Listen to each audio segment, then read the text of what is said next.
మీరు నాకు ఇచ్చిన డబ్బు పబ్లిసిటీకి నేను ఒక నిమిషం చలించిపోయాను.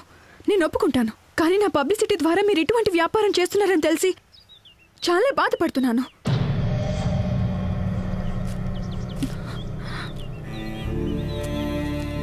మిమ్మల్ని ఓడించాలని నేను కొద్దిగా మొండిగా ప్రవర్తించాను. నన్ను క్షమించండి.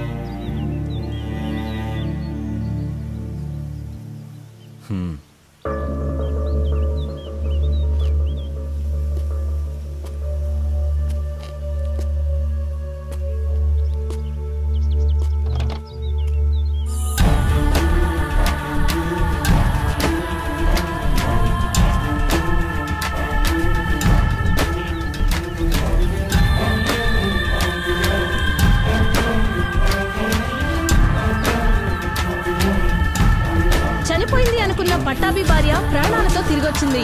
జరిగింది ఏమిటి? ఛానల్ని చూస్తూనే ఉండండి. చనిపోయిన పట్టాభి వైఫ్ ఇప్పుడు మన కళ్ళ ముందుకు వచ్చారు. వినీతను మీరు చూస్తున్నారు. అసలు ఇదంతా ఏం జరిగింది? అసలు ఇన్నాళ్ళు మీరు ఎక్కడున్నారు? అసలు ఏం జరిగింది చెప్పండి madam. Madam madam please madam ఒక్క క్వశ్చన్ ఆన్సర్ చేయండి మేడం.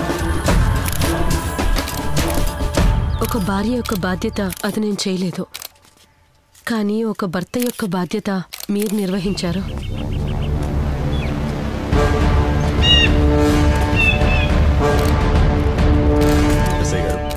వీడు మా చేతికి దొరికినప్పటి నుంచి వీడితో మేము ఒక చిన్న డ్రామా ఆడాం.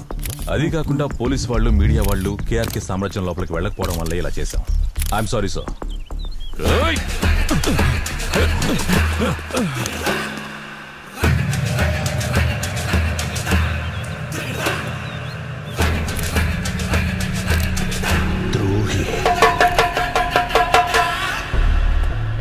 కేఆర్కే అంటే ఒక్కడు కాదు సార్, వీడి లాంటి వాళ్ళు 1000 మంది ఉన్నారు.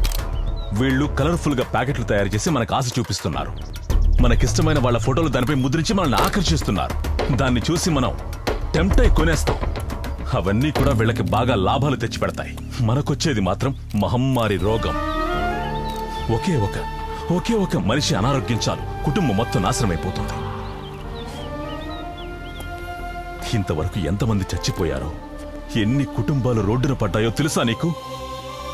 అనాథ అంటే అర్థమేంటో తెలుసా నీకు? ప్రజలకు విషం ఇచ్చి డబ్బు గడించే సమాజంలో ఉన్నాం. తినే అన్నంలో విషం కలపడం క్షమించరాని నేరం. అందుకోసం చట్టాలను మార్చి రాయాలి, కఠినమైన శిక్షలు విధించాలి. మనమంతా బతకాలి, మన పిల్లలు కూడా బతకాలి. మంచి ఆరోగ్యం లాంటి సరికొత్త నాయకత్వం కావాలి.